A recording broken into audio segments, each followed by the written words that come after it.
Bismillahirrahmanirrahim. Sambung sedikit tuan, 5-10 minit insya-Allah. Tadi soal kita membaca doa itu kalau boleh anak-anak kita berhafal. Ya, baca doa selepas azan. Saya dulu tak ada niat nak hafal doa ni.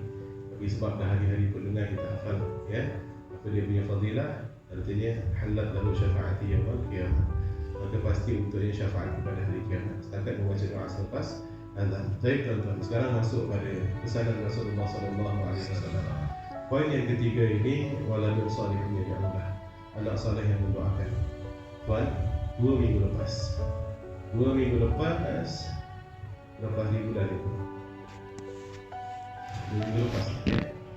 Waktu itu saya ada kuliah muslimat di Saudara Utara, Masjid Saudara Utara.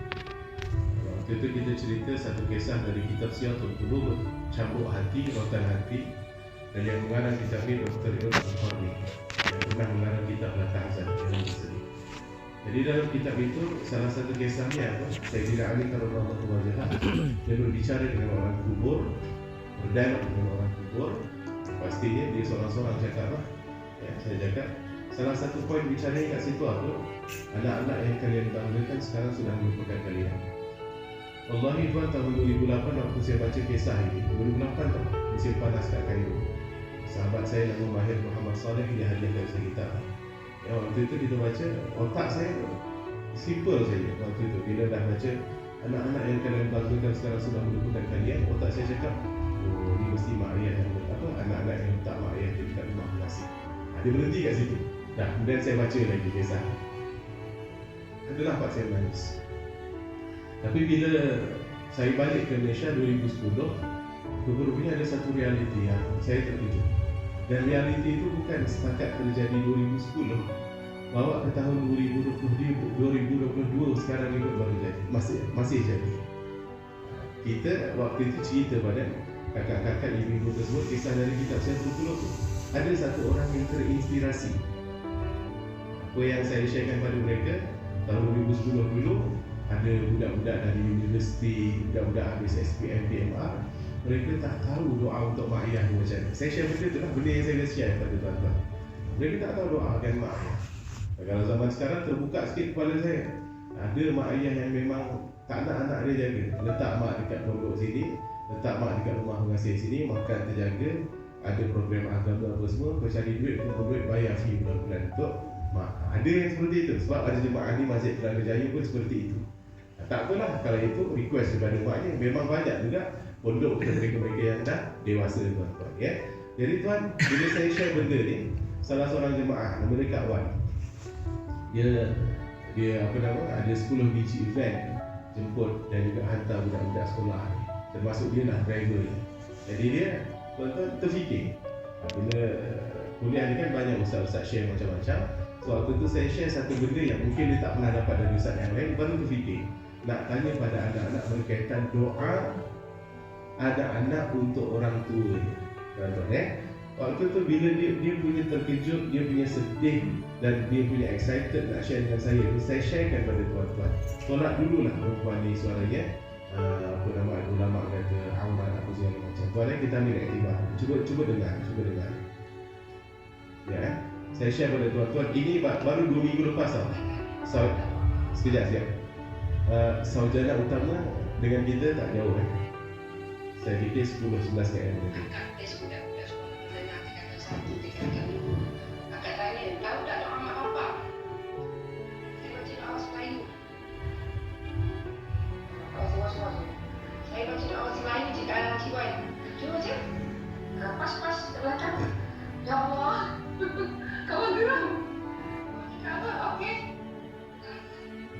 Faham Tadi boleh dengar tak? Dia macam kartun sikit dah dalam bahasa ni. Jadi tuan-tuan sekalian, bila kita share benda tu habis kuliah pukul 10.30, dia naik van nak jemput budak-budak. Poin dia apa? Budak-budak kat situ, budak form 1, form 2, umur 13 dan juga 14 tahun. Lokasi di mana?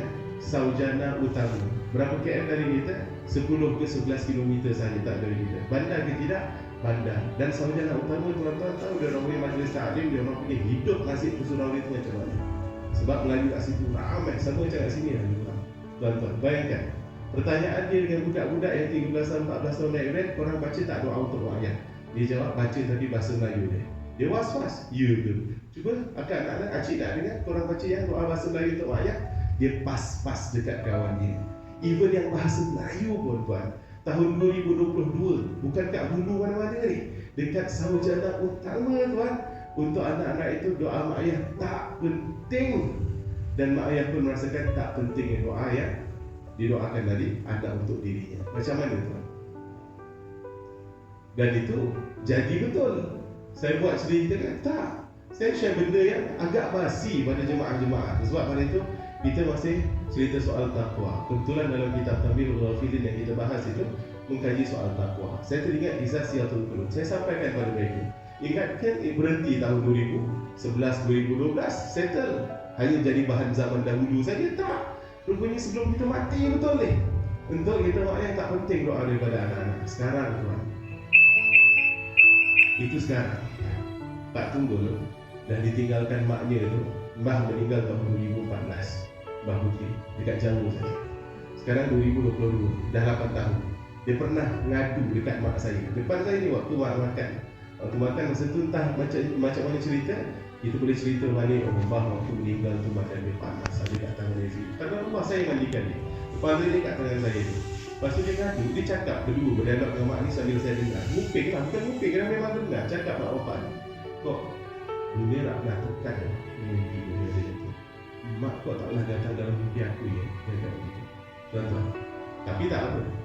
Saya fikir okey jembah kat sana, sebab setiap kali nak kuliah pun selalu ada kan Fatihah untuk ayah. Sekarang ni tuan, saya ulang balik pertanyaan saya pada yang awal tadi. Rasa-rasanya kalau tak didoakan oleh anak tuan-tuan, waktu kita dah meninggal dunia, sakit dia macam mana sih tuan? Padahal modalnya air liur saja. Cuba liur sakit dia macam mana? Dan yang lebih sakit tuan, tak ada jaminan kita boleh masuk dalam mimpi anak doakan, mak doakan, dan bapak.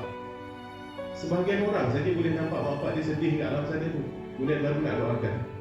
Tuan-tuan rasa yang kita dah besarkan, kita dah habiskan ribuan duit untuk dia, tarik dia kita, cuci segala macam sesuatu untuk anak kita itu, mendoakan mak ayah untuk mereka itu tak penting. Macam mana tuan? Sekarang kita tak rasa apa. Dan ini pesan dari Rasulullah SAW. Dan yang bestnya tuan-tuan, ni message ni saya dapat. Bukan budak umur setahun 2 tahun, budak tingkatan 1, tingkatan 2. Bahkan kat sini dia berazam apa dia kata? Dia kata apa? Termasuk budak form 4, form 5. Form 4, form 5. Jadi tuan-tuan sekalian, tak payah pening-pening sebenarnya mempersiapkan kematian kita. Yang mati itu bila-bila masa kita boleh mati. Allah ada 1001 cara untuk matikan kita. Ya, kalau dah sampai ajal, sampai settle tuan-tuan. Ya, Allah memberitahu pun siapnya berjauh itu pasti akan merasakan kematian. Tinggal persiapan kita untuk mati. Persiapan kita untuk mati. Dan itu Rasulullah tak nak peningkan hidup umat ni. Tak payah banyak-banyak. Kalian fokus di antara 3 perkara. Dapat semua, okey alhamdulillah. Tak dapat semua, salah satu ni. Berapa ramai di antara kita yang tak ada anak? Takkanlah dakwah ataupun doa yang soleh daripada anak-anak kita yang soleh itu tak sampai ke kita. Sebab tu tuan, bila saya dapat satu ilmu dari Pak Syukri. Pak Syukri ni kiai saya, Kiai Haji Abdullah Syukri Zarkashi. Ilmu doakan mak bapak dalam sujud dan juga Fatihah. Saya punya tahap syukur tuan, sampai saya punya anak ketiga saya bagi nama Abdullah Syukri. Sebab sampai tahun 2022 ni, budak yang gemuk ni tuan, belum lagi mampu membahagiakan mak bapak dia dalam urusan keduniaan. Urusan dunia ni, walaupun mereka tak minta. Nak bagi mak bapak duit berapa ribu sekian setiap bulan, nak ajak jalan sama-sama setiap bulan, nak bagi makan sedap untuk diorang, nak bagi kereta sedap untuk diorang. Semua anak pun berfikiran seperti itu. At least walaupun tak terbalas jasa diorang, nak bagi benda-benda yang best itu. Walaupun mak bapak tu tak minta, at least nak benda tu. Tapi so far belum mampu secara keduniaan. Tapi yang saya syukur ini, saya disampaikan ataupun disampaikan kepada kami santri-santri, anak-anak murid kat pondok dulu, Pak Syukri selalu bagi pesan dekat santri ni. Ada dalam 4,500 orang anak murid dia dekat Gontor tu.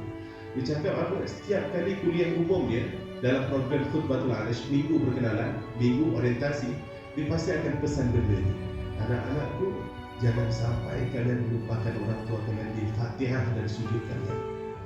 Jangan lupakan orang tuamu di Fatihah dan sujud-sujudmu. Dia cakap macam tu, selalu. Kita tahu confirm Pak Syukri akan cakap benda ni.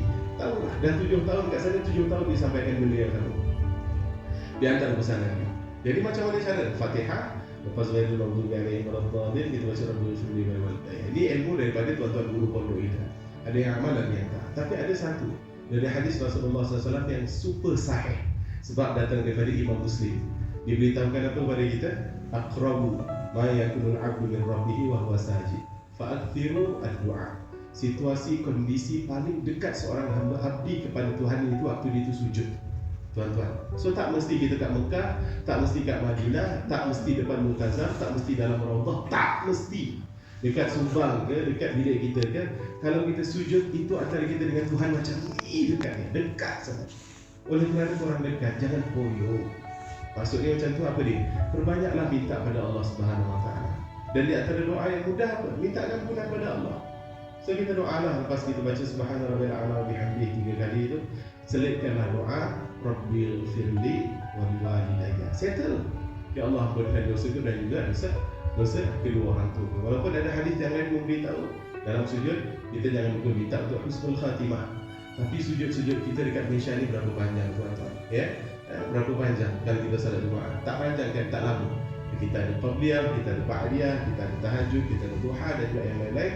Pakai kesempatan itu. Jangan asal sujud saja tak minta. Kalau boleh sujud tu dia minta. Dan yang paling simple, Rabbil firli wal walidayya. So kadang-kadang buat waktu Pak Tino macam tengah sakit-sakit sekarang, ada masalah ni dengan pondok segala macam. Apa kadang nangis kan? Bukan setakat nangis dalam hati, nangis betul ni. Pak, Efi kita maaf Pak, ya kita dapat nak tolong Bapak. Efi pun ada masalah sendiri dengan keluarga, dengan anak semua.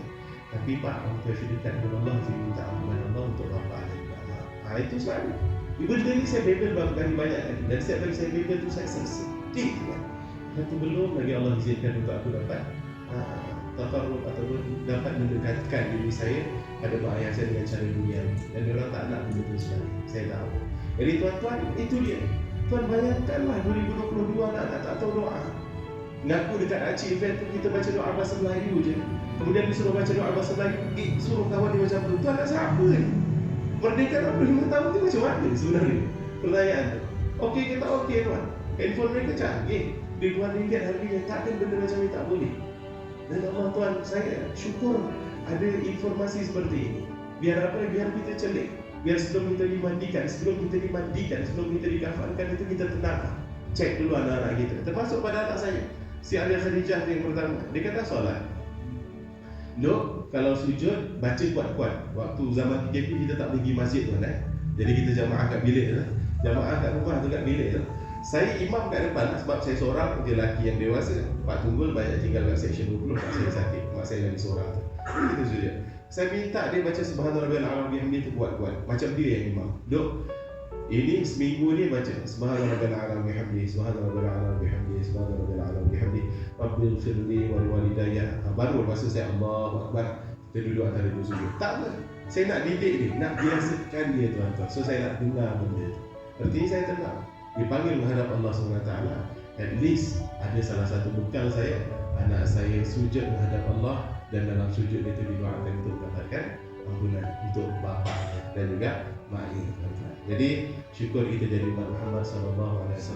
Syukur kita jadi umat Muhammad SAW ni tuan-tuan, sebab sudah dimudahkan untuk dapat mengumpulkan bekal sebelum kita itu mati. Dan di akhirat itu kita semua beriman. Tapi tak ramai di antara kita yang mengimani akhirat itu dengan serius tuan-tuan, main-main. Tak ramai. Tuan, sudah saya fikir selesai sudah. Saya pun perlu jemput mak saya di section 3 insyaAllah. Saya drop dia kat situ tadi dia ada urusan. Semoga bermanfaat yang kita boleh ambil tuan-tuan. Kalau bermanfaat, yang boleh kita manfaatkan. Dan yang baik itu semua pasti datang dari Allah. Yang tak betul datang dari kelemahan saya. Membebel, cakap-cakap tu sedap. Tapi untuk melaksanakan apa yang kita cakap tu ada lagi ujian dari Allah SWT. Kadang-kadang malas ni berat. Kadang-kadang tak apalah. Alhamdulillah, minta kita tak termasuk yang terhamba Allah ya. Termasuk yang antara mereka yang ada sifat ajiz dan juga kasal dalam doa kita. Daripada kelemahan dan juga kemalasan. Alhamdulillah. Baik tuan-tuan. Jumpa pada pertemuan yang akan datang. Terima kasih untuk perhatian. dari tuan-tuan puan-puan sekalian, terima kasih untuk jemputan. Kalau sekali lagi ada yang baik datang dari Allah, yang tak betul datang dari kelemahan saya minta ampun, minta maaf, minta halan dan juga minta ditegur. Kalau tuan-tuan dengar doa daripada tuan-tuan kita, Allah menzuhna kita ba'da sunnah Nabi sallallahu alaihi wasallam. Kalau boleh hafal tuan-tuan, tak banyak masjid, tak banyak surau yang imamnya doa itu. Minta direzekikan untuk dapat ikut sunnah Rasulullah sallallahu alaihi wasallam. Ini rabbal alamin. Itu saja. Jumpa dan waktu. Aku qawli hadza wa astaghfirullahal azim wa li wa lakum. Kita tutup pertemuan kita pada malam hari ini dengan sama-sama membaca tasbih kafarah dan suratul asr. Bismillahirrahmanirrahim. Subhanakallahumma bihamdika asyhadu an la ilaha illa anta astaghfiruka wa atubu ilaik. Bismillahirrahmanirrahim. Wal 'asri innal insana lafi khusr illa alladziina aamanu wa 'amilus shalihaat wa tawassaw bil haqqi wa tawassaw bis sabr. Assalamualaikum warahmatullahi wabarakatuh.